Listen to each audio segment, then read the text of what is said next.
Lüliteid siin, mis siin nüüd siis toimuma hakkab. Praegu on kõik lülitid allasendis, ehk siis kõik on välja lülitatud.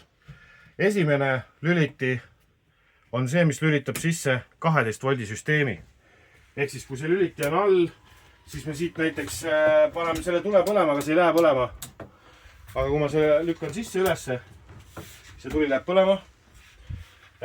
Kui tehakse süüa siin, siis siin on eraldi nupp, kus on tuli ja äratõmme nii-öelda, kui süüa teha siin. Et selle eelduseks, et need asjad kõik töötaksid, on see, et see peab olema siis üles lülitatud, jah. See on nagu esimene asi. Teine asi on nüüd see, et näiteks kraanist vett on vaja, siis siin on vatten pump.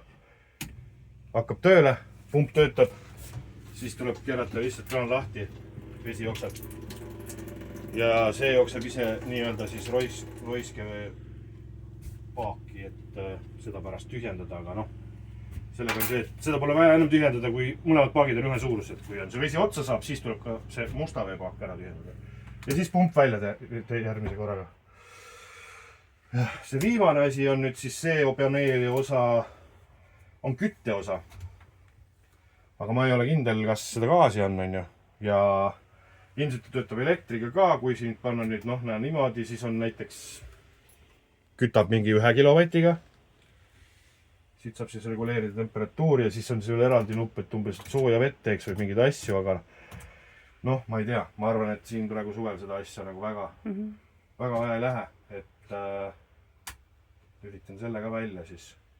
Aga jah, see on siis, kui nüüd koha peale jõutakse, siis see esimene nupp peaks nagu kogu aeg sees olema, siis töötavad need valgustused kõik, mis siin on. Ukse välisvalgustus töötab siit sellest nupust ja nii edasi. Külmkapp siis töötab niimoodi, et kuna see gaasi asi jäi meil praegu nagu pooleli ilmselt jääb, et me gaasi ilmselt siis ei hakka kasutama. Siis hea tulemus on see, nüüd kui saate selle 220, siis see nupp siin, see mustem nupp nagu selle juhtmega, see on sisse vaja lülitada, siis ta töötab 220 pealt. Et kõiki nuppe korraga sisse lülitada ei tohi, siis ta ei saa aru, mille pealt ta töötama peab. Ja kui läheb sõiduks, aga näiteks õlled on külmas, ja ei taha, et õlled soojaks läheks, siis sõiduajaks saab siis panna selle akupildiga, et siis ta hoiab seda, mingi päev otsa suudab hoida seda külma siin külmkapis, kuigi 220 järgi ei ole. Ja siis on nende asjadega vist kõik.